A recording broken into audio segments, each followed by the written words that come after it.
So now we move to our last submitter before the morning tea break. I'd invite Peter Dyhrberg to the table.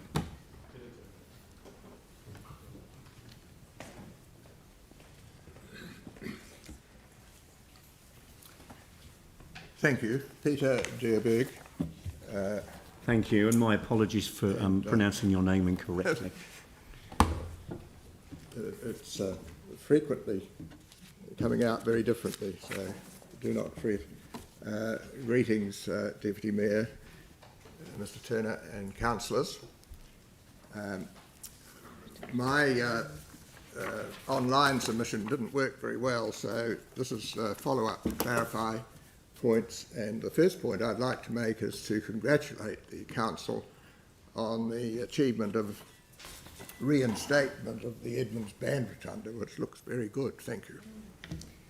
Apart from that, I'm here to specifically support and encourage the council to follow up with the heritage targeted rate, in particular the first one of those set out at page 38 of the long-term plan, which would deal with the Canterbury Provincial Council building, the old municipal chambers in Worcester Street, Robert McDougall Art Gallery, and also the Canterbury Museum development. The other, as I understand it, the other proposed targeted rate set out at page 39 of the plan would deal with the much-loved Art Centre. And there's a bit of a concern to me that without the sort of council support that has been provided for the Arts Centre, it may be left begging, and it's such a success story for Christchurch and such an important part of our identity that I don't think it should be left begging. So I definitely encourage the uptake of the proposed targeted rates, not from the point of view of the ratepayer bank account, but from the point of view of really what's very important for the city.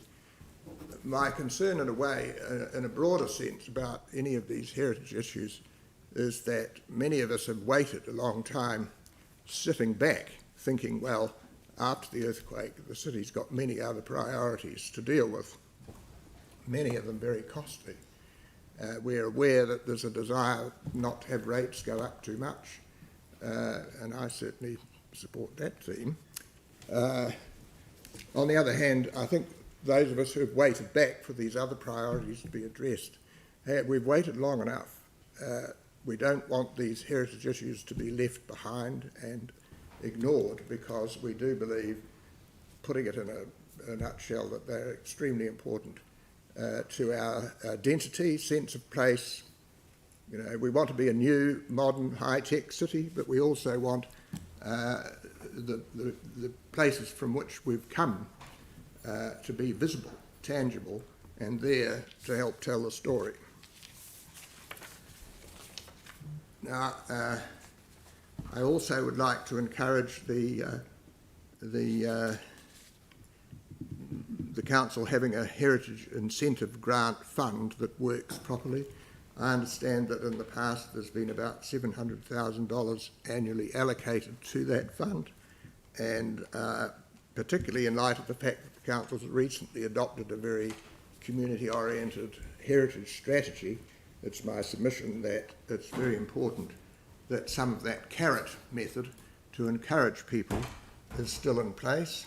And it's certainly clear that some private interests have done a great deal for the city in reinstating buildings and places like the Public Trust and so on, where there's been some assistance from a heritage incentive fund.